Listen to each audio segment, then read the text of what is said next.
बाई तोरो भारी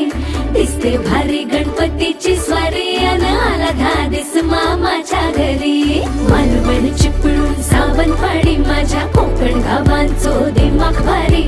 दिसते भारी गणपतीची स्वारी माझ्या कोकणा वाटे तुम्ही वलवा गाडी धमाधमान हाका गाडी माझ्या कोकणचो रस्तो नागमोडी